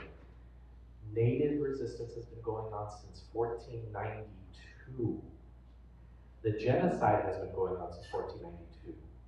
The resistance has not stopped because the genocide has not stopped. You and I may not see the liberation that we want for our great-grandchildren, but we still gotta keep working at it. That's all I can add. I kind of had a similar, I mean, there's a great organizer's question, and I think that right now, you mentioned Minneapolis, good, and Freddie obviously being assassinated, and there's been many others. The nation's attention is on the children, right? In Dilley, there's going to be some big national actions at Dilley, and I think Castro's been pretty good about coming in and opening up those spaces and showing people what's there, giving documents to attorneys, putting it in front of the media. But I also, I agree. The system is going to collapse. We don't know how long it can last, how long it will continue. I mean, the sooner the better. But I don't want to downplay the need to create alternatives. Like we need, organizing is best when it's also creating an alternative way of meeting and developing and being in community, right? And so we have to pass something through, even if all of the political questions are solved. We've got a deep cultural sickness. We've got a huge divide, and we have a climate crisis that whatever we do is going to continue to unravel and unwind. The earth is in convulsing, right, because of us, because of industry, because of these political systems. So we need to have something else in place, and that's what I see Juan and the tribe doing. That's what I see happening with TODOS AGUA. We're building the alternatives, we're maintaining and recovering memory. So thank you. That's I don't mean the intimidation in a negative way. I'm saying you've got to be aware of what you're feeling. If you're really going to be empathic about this, you have to understand your passion. And if your passion is truly that, is to understand and to do the more research. We need research. We don't need organizing. We need people to get on top of the things and so we can have the facts and give it to them. We're in the Supreme Court right now. And we're probably gonna go to there's another case coming up against SpaceX. And I'm gonna fight.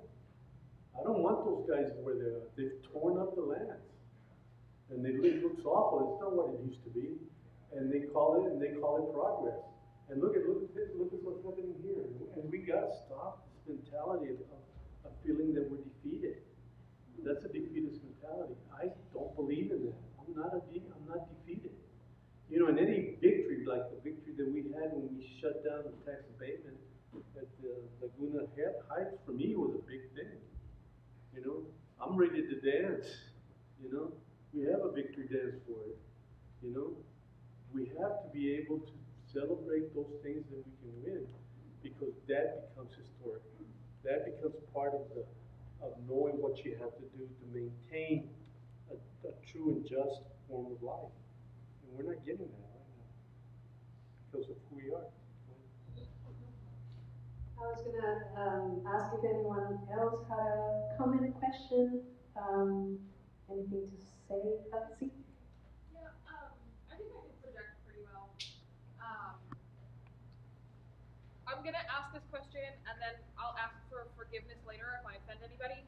I am Taino and I recently relocated to this region, and I've noticed something that I've noticed in plenty of other places as well, right? It's not specific to this area or to the people here, but I think that you both have incredibly valuable perspectives, and I would love to know, you know, if you could speak to the, and I think it was alluded to a couple of times in what you both shared and in some of the questions that have been asked, but the infighting among Native people in particular, Indigenous people in particular. Because as a young person, as a young land protector, water protector, it's something that I've seen my whole life, and that I haven't seen necessarily change in trajectory. That is deeply saddening and frustrating. And you know, as a guest on this land, because these are not my homelands, I want to be, you know, a good ally, a good accomplice. And perhaps like I don't have enough hairs on my tongue. But I would just love to know if you have any like words of wisdom or advice for younger Native people that really deeply care about these things, that are discouraged by the infighting that occurs.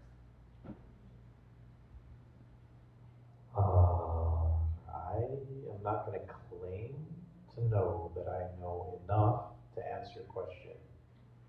All I can do is humbly say I have a lot of fragments in my own mind about thinking about it, because I think about it too in the quietness of my aloneness, when I get to be alone under the ceiling fan in front of me.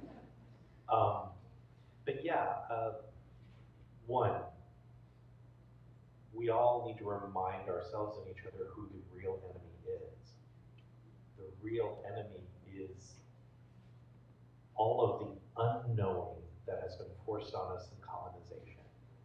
The disconnection, the breaking of relationships, the loss of responsibility to heal our relationships, not just with the land and each other.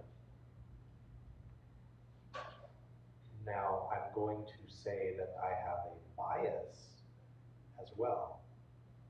And that bias is, even if we're all Native people, we all have the responsibility to be as good relatives as possible to the original people of the land. So some of the infighting I know that's happening right now, and I wish the infighting would go away, but on the one hand we can say, well, everybody's right because everybody has their perspective and their opinion, blah, blah, blah, blah. Okay, that's fine. In some cases, when you learn the facts of the history, you can actually pinpoint the fact that's like, okay, these are the people that have been in this land like nobody can even remember when the original people of the land accept the original people of the land. Oh, look, we literally have documentation of this other group of native people who are natives, but who are new natives coming into this land. For a people like that, there's actually a greater responsibility to heal relationships with the original people of the land, because the original people of the land are carrying the memory of the land since the human beings started, right? And so some of that infighting, like I said, I'm saying my bias, or acknowledging my bias. The infighting, it's right there, it's literally in colonizers' history. Okay, this group, you just got here, so for you to claim that this is your land, your medicine, your water, to the exclusion of the original people, is disrespectful, and that's a breaking of the relationship. Well, who taught them how to do that? Washington, D.C., New York City, London, Paris. That's where that betrayal of knowledge is happening. And of course, I can't speak for everyone. I can just say that that's the bias that I approach the situation with. And also, I'm trying to be a lot more kind and compassionate about how I talk about it. Good question. I think that it's important to start sharing the history of the land, because even the people that came in later don't know the history of the land. We had a lot of, intrusion, let's put it that way, and appropriation of the land by those people who claim to own it but have no sacred space in it. And I think that that's important to understand, is to know the land. When you know the land, then you'll understand the perspective. That's why I choose not to, and I do get upset over, when people take sides with oil and gas against water. I have a real hard time,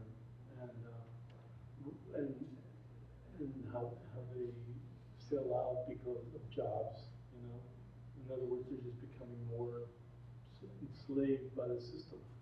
And when you call them out on it, they don't like to hear that. And that's the important part of what's going on here. I think it's important to continue to tell our young people, this is why we want Native American College. We don't want Native American Studies at UT. I don't want Native American Studies at UTSA. I don't think that they're going to be properly told, because they don't know. They didn't grow up that way. They grew up in the city. They're urban people. And I mean, I wrote a paper not too long ago, several years ago, called What's in a Name? Because everybody here in San Antonio was running around calling themselves a crazy horse. And it was a satire, I was sharing it with the community. I said, why? If you're going to be a native, you at least understand that you're a native of your environment. So if you stop at Starbucks, and you buy your 2 cappuccinos, you should not call yourself Chief Standing Mayor or Chief Crazy Horse. Yeah. Call yourself Chief 2 cappuccinos. If you're a woman and you shop at Macy's, call yourself a woman who shops at Macy's medicine. I don't know. See, the thing is, it's very simple. If you don't learn to be part of your environment, then you're not connected to the rest of it. And that's what's missing for the younger people. And that's why I'm offering, this whole new book that I'm putting together on relational restoration. And I think that that's important, because I think it's lacking in the organization that she was asking for. And because we get the same story over and over again. And we end up trying to fight, but not really understanding why the fight's there. And the fight's there because we are that water. That's why we try to talk about, we're that 60–70% water. We're that dirt that is the earth that we walk on. And it's important And I think people that are native, even young people, understand it a little bit, but don't grasp it. And until we grasp it, then we understand that we have a true sense of belonging. I'm not going to fight another native. I may not agree with their politics, but I'm not going to sit here and say, I'm not a politician, so I'm not going to disagree. I'm not going to agree to disagree. I hear that from politicians all the time. Well, we're going to learn to agree. No, sir, because I disagree with everything you're doing, you're still making bad decisions. And, you know? And so I think it's important that we start talking about the history, why things are the way they are. If people don't know the history, we can make those mistakes. You know? I had some friends that were, you know, two different times, and they used two different tribes, and they became enemies. You know, they were enemies in the prehistory because they were being pushed into the middle, and that was the plight of the red man. And I think that's important to know. And if we're going to share with our young people, we need to let them grow in that history, and we're not giving it to them because we're not hearing the stories or the sacredness of the connection to the earth or to the place. So it doesn't make us any of us sacred. And then the appropriation starts. Oh well, I'm this, I'm that. It's like a dartboard with a dart. Throw a dart every morning, and I'm that tribe today. It's really hard. I'm proud that you guys, hold on to your history. I love the Taino way. I love it. I love the dancing. It's free. I think there's a lot of frequency that changes our way of life in our dancing, in our music. The higher the pitch, the more happy you are. It's like dancing un tacuachito.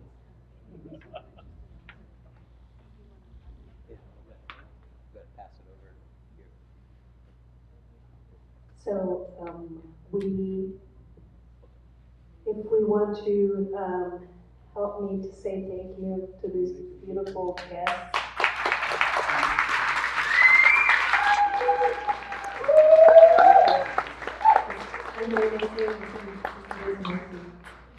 We are going to take a short little break, and then after that, we have a beautiful, beautiful surprise for you. A guest, Naomi Shihab and I is here with us, and she's going to share some of her poetry with us. And then I'm going to share one or two songs with you all. And yeah, let's just take a little break. And thank you all so much. Do you have any closing, any thoughts that you wanted to?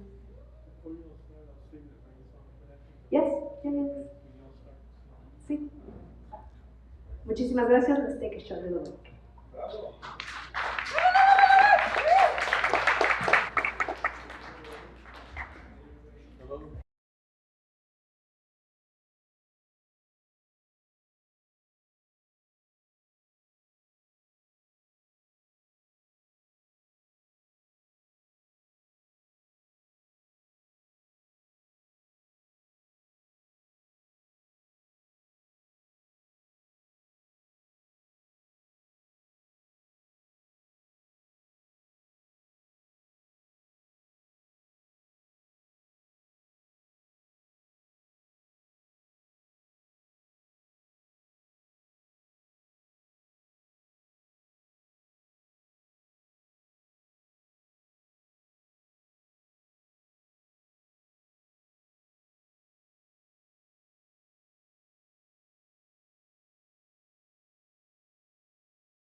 Carly.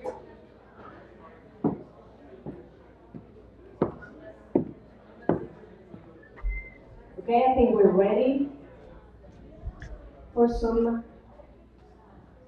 poetry by Naomi Shihab Nye.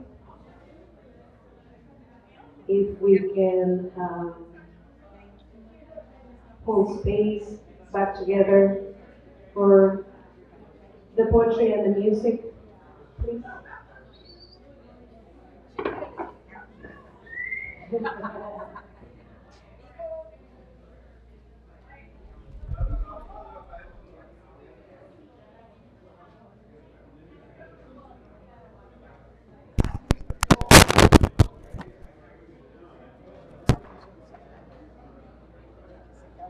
So thank you all so much for being respectful of the artist that is coming up. And if we can please help me to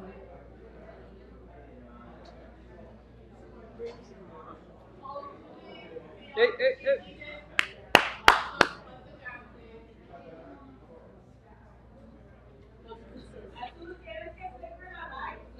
yeah, let's flicker the lights. That way it's like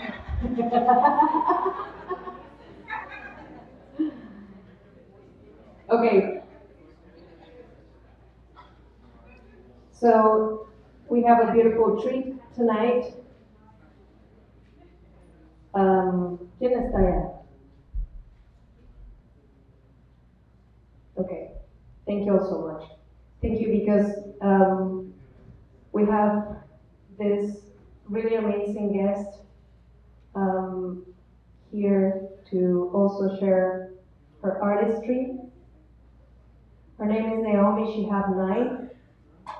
It is truly an honor to welcome Naomi Shihab Nye. Naomi is a poet whose work has touched generations, weaving together themes of place, memory, identity, and belonging.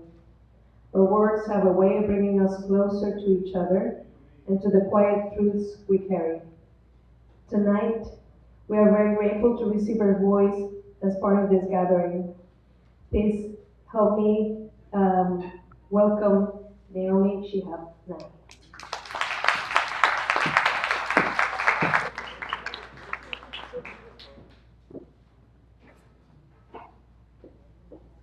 Thank you so much to Azul for inviting me here. It's a great honor to be in the place of hope. And my gratitude to the previous speakers. I will be thinking about things that were said for a long time, and I appreciate every time I have ever entered this space of justice and hope over the years that I have left it feeling better. And I'm just going to share with you very few poems, but I wanted to read something I received in the mail yesterday, something by a child and something by a woman in Gaza first. This is the child. Miranda is her name, and she lives in Japan. I've worked with children all my adult life, encouraging their writing. Birds sing their problems. Trees whisper their wisdom. The therapists of nature give advice to those who listen. Hundreds of years worth of knowledge locked up in the twisting chamber of roots.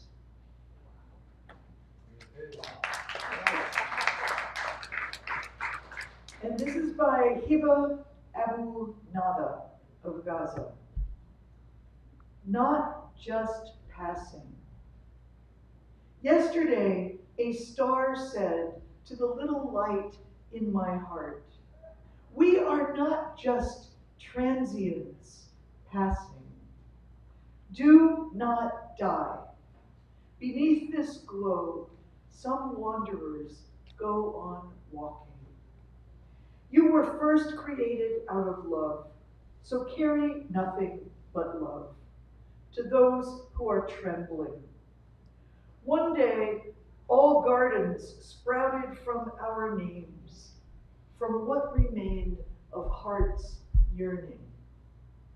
Since it came of age, our ancient language taught us how to heal others with our longing, how to be a heavenly scent, to relax their tightening lungs, a welcome sigh, a gasp of oxygen. Softly we pass over wounds like purposeful gauze, a hint of relief, an aspirin. Oh, little light in me, don't die, even if all the galaxies of the world close in.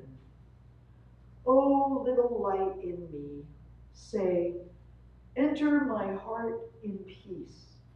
All of you, come in. When Azul told me the themes were water and land, I was thinking of only one particular poem of mine that I think of as being water, strongly water related. But then I started thinking of all the writers of Gaza and how everything that has happened to them has been because of land and struggle over land and trying to have water, being drowned by water in their own humble space. And you start thinking about it and you think every single thing connects in this world to that crucial word we heard in the panel, humanity, human beings. So I receive a lot of poems. By the way, I didn't want to tell you the sad part. She died shortly after that poem was written. Oh, little light in me. She was 32 years old. She was a nutritionist. And she had just won one of the biggest awards in all of the Middle East for a novel she had written at the age of 32. It's an important poem to me to read because she's speaking of the hospitality and the welcome that I have always connected to Palestine. But this arrived in my mailbox yesterday from someone in Seattle named David Tukey. And it's just so wonderful in its subtlety. I thought I have to share this with you tonight because it's about land. It's just a paragraph. Resistance paragraph number 372. Shaming me, the world sends scores of school children by my front door every day, walking to and from school. Laughter, conversation, life's young energy pours out of them. I've assisted some. One after a bike accident. Another needed help finding a lost toy. I was a teacher. Now, news arrives that a missile from my country exploded in another country. It exploded in an elementary school, a girls' school. Hundreds were killed, including 168 students between the ages of 7 and 12, in addition to 26 teachers and 4 parents. I paid for this missile and others like it. On my daily walk yesterday, I saw students, young women this time, walking home from another school in my neighborhood. They were beautiful, laughing, deep in conversation. They did not notice me. Cherry and plum blossom everywhere in my neighborhood. Our apple tree is coming into bloom. In the land where our tools of death rain down, they harvest dates, almonds, wheat, tomatoes, oranges, mangoes. A famous farmer's market takes place in my town, drawing people in from all over the surrounding countryside. There is a similar farmer's market they used to have, too, uncovered, exposed to heaven. I really appreciate how he's haunted by what's right in front of his door and everything else happening. So this is called Mediterranean Blue, and I wrote it after meeting two 17-year-old boys in London who had crossed the Mediterranean on a raft from Syria. If you are the child of a refugee, you do not sleep easily when they are crossing the sea on small rafts, and you know they can't swim. My father couldn't swim either. He swam through sorrow, though, and made it to the other side on a ship, pitching his old clothes overboard at landing. Then tried to be happy, make a new life. But something inside him was always paddling home, clinging to anything that floated, a story, food, or face. They are the bravest people on earth right now. Don't dare look down on them. Each mind a universe, swirling, as many details as yours, as much love for a humble place. Now the shirt is torn, the sea too wide for comfort, and nowhere to receive a letter for a very long time. And if we can reach out a hand, we better.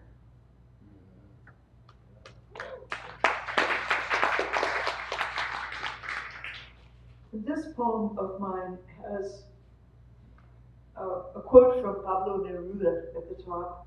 To feel the love of people whom we love is a fire that feeds our life. But to feel the affection that comes from those whom we do not know is something still greater and more beautiful. And the poem's called Those Whom We Do Not Know. Because our country has entered into war, we can have no pleasant pauses anymore. Instead, the nervous turning, one side to another, each corner crowded by the far but utterly particular voices of the dead, trees, fish, children, calling, wearing the colorful plastic shoes so beloved in the Middle East, bleeding from the skull, the sweet hollow along the neck. I forget why. It's been changed. For whatever it was, we will crush the vendor who stacked sesame rings on a tray inside the steady gaze of stones. He will lose his balance after years of perfect balance. Catch him inside every sleep. He keeps falling. 2.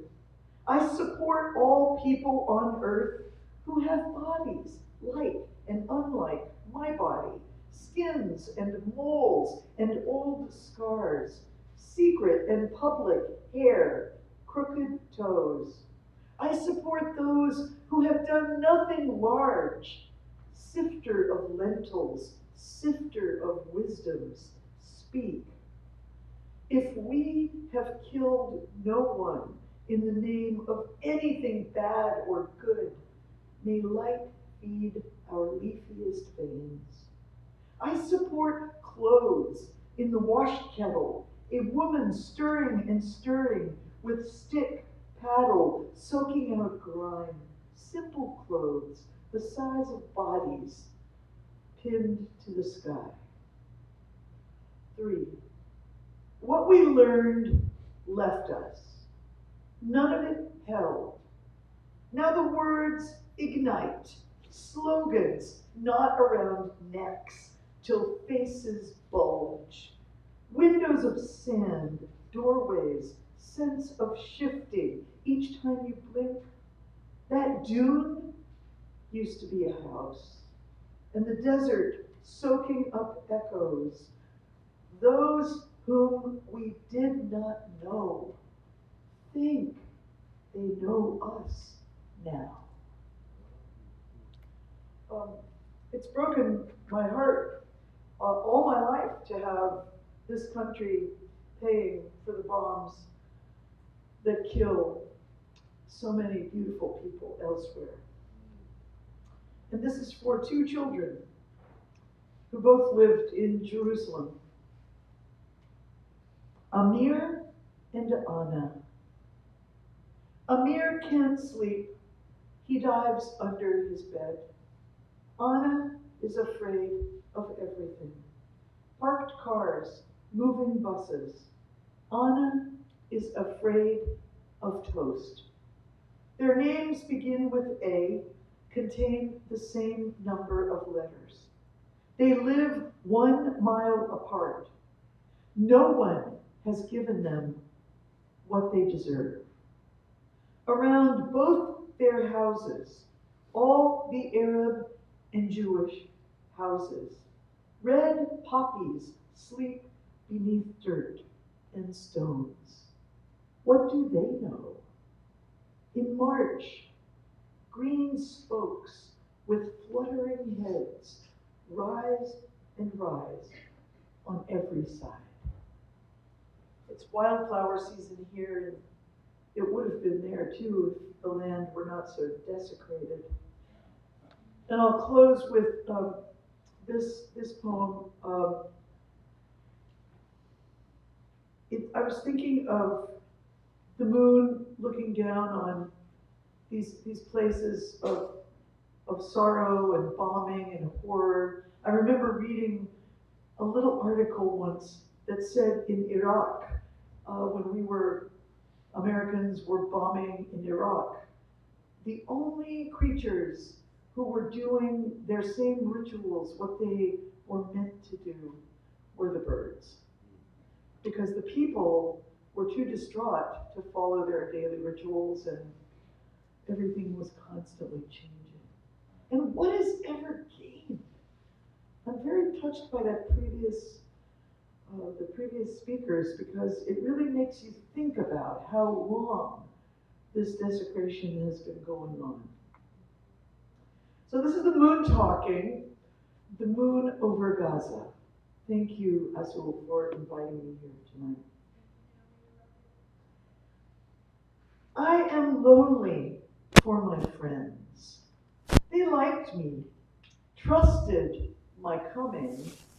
I think they looked up at me more than other people do.